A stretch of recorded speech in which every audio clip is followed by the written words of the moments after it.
लेकिन अब ये जो पहचान पिछले कुछ वर्षों में बदली है कि विनोद जी कौन से, वो पर्यावरण वाले, तो ये जो शारीरिक प्रमुख से पर्यावरण की तरफ आने की यात्रा, ये किस तरह से, कैसे, क्या संभव हुई?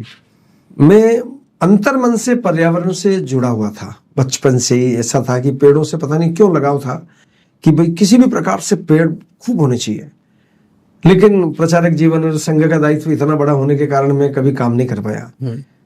लेकिन मैंने 2010 में जब भीलवाड़ा में विभाग प्रचारक अनिल जी पारिक थे, उनसे और हमारे विभाग कार्यवाह थे, उनसे चर्चा की कि भाई एक बार अपन भीलवाड़ा में, अजमेर विभाग था उस समय, तो अजमेर विभाग में पर्यावरण का कुछ काम करें। तो उन्होंने कहा भाई 2-3 साल रुको, फिर कोई 1-2 कार्यकर्ता और लगा के फिर करेंगे। फिर 13 तक कुछ नहीं हो पाया, तो फिर 13 में हमने पर्यावरण संवर्धन संस्थान 5 जून विश्व पर्यावरण दिवस के दिन हमने प्रारंभ किया। भीलवाड़ा जिले में ही काम करने का लक्ष्य लेकर के 5100 पौधे लगाएंगे हम, इस प्रकार का लक्ष्य लेकर के काम शुरू किया। उस साल हमने 12,000 पौधे लगाए। अगले साल जब बिना कोई हमने विशेष संघ की शाखाओं का प्रयास करने के बजाय सामान्य समाज के लोगों को साथ लेंगे, संघ का कार्यकर्ता यदि आएगा तो उसका सहयोग लेंगे, लेकिन हम चला के नहीं कहेंगे भाई आप आओ और हमारे पर्यावरण से जुड़ो या पौधे लगाओ, ऐसा करो। सामान्य समाज के लोगों को बुलाएंगे, उनको बुलाएंगे। तो 20,000 पौधे लगाए। पहले साल 12,000 लगाए, फिर 20,000, फिर 48,000 लगाए। कुल मिलाकर के 3 वर्षों में 80,000 पौधे भीलवाड़ा जिले और शहर में लगाए। तो ये सुखद परिणाम जब आया तो फिर मैं, हमारे जो क्षेत्र प्रचारक थे माननीय श्रीमान दुर्गादास जी भाई साहब, तो उनसे मैंने अनुरोध किया कि हम राजस्थान का इस प्रकार का एक परियोजना या गतिविधि या इस प्रकार कर सकते हैं क्या। उनको समझ में आया कि हाँ, क्योंकि माननीय कृष्ण गोपाल जी जो सह कार्यवाह थे, वो जब राजस्थान प्रवास पे आए तो दुर्गादास जी से सहज पूछा कि राजस्थान का संघ कार्य इतना पुराना है तो सामाजिक सरोकार के लिए कोई काम करते हैं क्या हम लोग। तो वो निरुत्तर हो गए। उन्होंने कहा कि हम संघ इस प्रकार की कोई स्थायी रचना तो नहीं है, लेकिन हाँ कहीं अकाल पड़ गया तो गायों की सेवाएं करना है, कहीं तूफान आ गया, बाढ़ आ गई, ऐसा कुछ हो गया, इमरजेंसी कॉल ऐसा कुछ हुआ तो तुरंत जाते हैं, वो काम करते हैं। संघ के सहज रूप से एक संस्कार होता ही है तो वो जरूर, लेकिन स्थायी रूप से सामाजिक सरोकार का काम अभी तक हमने कोई नहीं किया।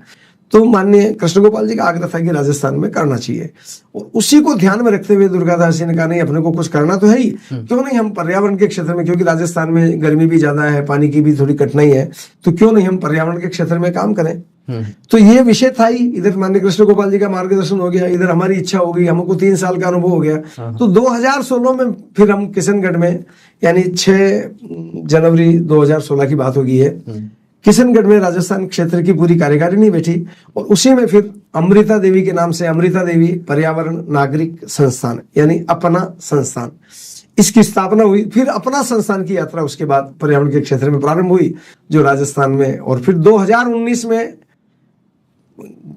अपनी पर्यावरण संरक्षण गतिविधि बन गई। तो संघ की योजना ने स्वीकार कर लिया, तो मेरे तो खुशी का पारा ही नहीं, मतलब पारावार नहीं रहा। मतलब इतना आनंद आया कि मैं जो चाह रहा था कि अगर संघ ने ये काम कर लिया तो बहुत बड़ा काम हो जाएगा। क्योंकि मैं जब 2013 में मैंने काम शुरू किया तो उस समय के जो पर्यावरणविद थे उनसे मिलने गया कि भाई मेरी मन की इच्छा कि एक बड़ा काम करूं। तो माननीय भगवती प्रकाश जी जो हमारे क्षेत्र के संघचालक थे, मैं उदयपुर उनसे मिलने गया, लगभग 2 घंटे उनसे वार्ता की। मेरे को अभी तक वो उनके शब्द याद है कि उन्होंने इतनी बड़ी बात कही।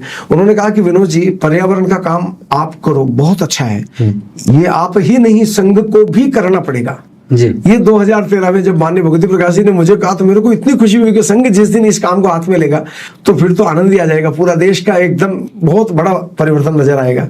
और वास्तव में वो 2019 में जब गतिविधि बनी तो मेरे को माननीय भगवती प्रकाश जी की वो बात मैंने आंखों के सामने एकदम आ गई कि हाँ, ये सारा दृश्य जैसा वो सोच रहे थे महापुरुष, उसी प्रकार का ये साकार हो रहा है।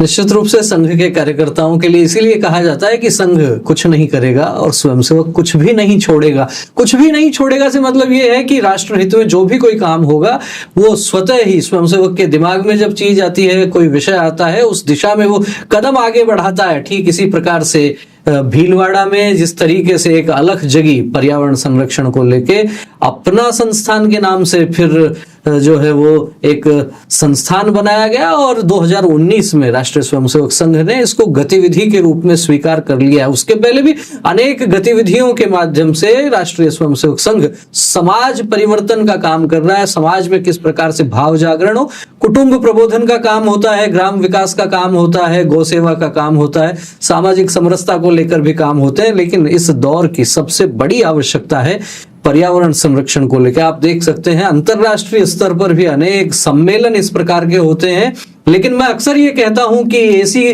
के बंद कमरों में बैठकर यदि आप पर्यावरण का चिंतन करेंगे तो कितना ठीक कर पाएंगे मुझे नहीं पता, लेकिन यदि आप गांव-गांव में चौपाल पर बरगद के पेड़ के नीचे, पीपल के पेड़ के नीचे बैठकर और सामान्य लोगों से यदि इस विषय पर चर्चा करते हैं तो निश्चित रूप से ये स्थितियां बदलेंगी।